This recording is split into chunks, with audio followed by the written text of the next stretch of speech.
Hello friends, welcome back to Wealth Guru. So here I'm back with another exciting video, and the video on today is on JSW Energy.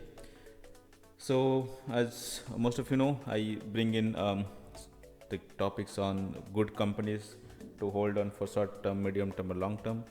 And if you are already holding it, what should be your strategy be, depending on your risk appetite. So I cover everything in my videos. And so if you are new to the channel, do not forget to subscribe to the channel and hit the bell icon because I bring in such videos every day. Alright, so without making any further delay, so let's get started. So the topic for discussion is JSW Energy today, and as many of you know, is in the energy space and owned by JSW, which is a familiar name in the Indian market. So JSW Energy has a market cap of close to 24,000 crores, has a PE of 30, that's the last 12 month PE. It has a good price to book ratio of 2.1, has a good quarter of 608 crores, but not the best compared to the year on year growth. The net profit was also 123 crores, which is decrease of almost 70% compared to the last year. And if you look at the stock has almost moved up from the levels of 50 way back in last year to the levels currently of 140 plus. So almost moved up by 3 times in last 1 year. So but there is all the decent strength still left in the stock, as most of the power companies and energy companies are moving. There has been positive sentiment from government side, so all these are improving all the power companies and also JSW Energy. So let's do a SWOT analysis to find out how the strength, weakness, opportunities, and threats look like. So first of all, going into the threats, it has reached a 52-week high. That's a positive. Effectively utilizing the shareholder funds, which means the ROE is improving for last 2 years. They're also using the assets to generate the profit, so the ROE is also increasing for 2 years. The company is able to generate net cash, so there is net cash flow for the last 2 years. It's improving. The annual net profits is improving for the last 2 years. The company has decreasing promoter plays, so the promoters' involvement in the company is increasing. That's a positive sign for any company. And the stock gained more than 20% in last 1 month. There is strong momentum on the stock. That means short term, medium term, and long term moving averages looks good. So let's do a quick technical look.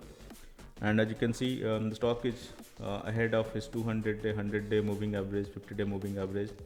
Right now it's level of 147, and all are giving bullish signal on a short to medium term.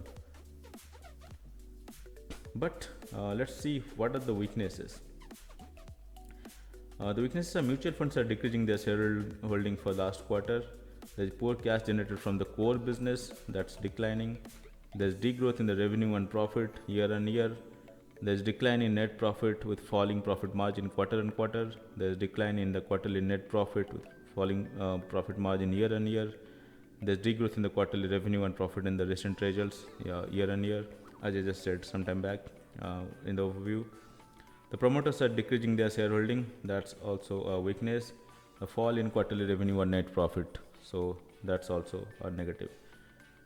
Going into the opportunities, it has the highest recovery from the 52-week low, as understandable, as it has reached new highs.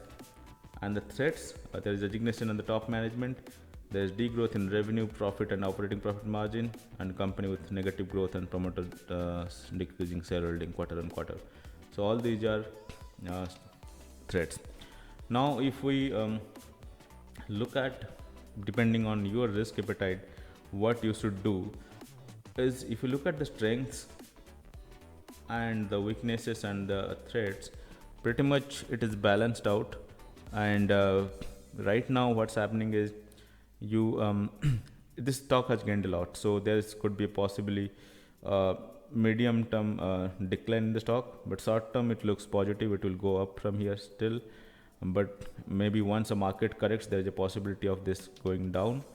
So depending on your risk appetite, you can definitely hold on to this, or if you want to go for safer bets, then go for Tata Power, which has a decent enough portfolio. Also, they are into the electric battery space. That is also an emerging trend. So that is another thing you can plan for. So if your risk appetite doesn't suggest to go for this stock, go for Tata Power. But if you can sustain, just I'll suggest to stay in this for short term. But for a long term point of view, just switch over to Tata Power if you can. And just before winding up, let's go look into the shareholding pattern. So as you see, the promoters are holding 74% in the company, FIA is hold 5%, public hold 12%, and others hold 5.3%, and mutual funds holds 1.86%. So that's pretty much it. My recommendation is hold on to it if you can, if your risk appetite approves. But if you are looking for a safer bet for a long term, then switch over to Tata Power, because that has even better portfolio, and they are into emerging trends in the energy space, like electric vehicle battery space. So that is actually going to be in future, therefore pretty sure. Alright, so if you like this video, give it a thumbs up, and if you like this channel, please subscribe to the channel and hit the bell icon so you get notification every time you post such a video. Thanks a lot for watching.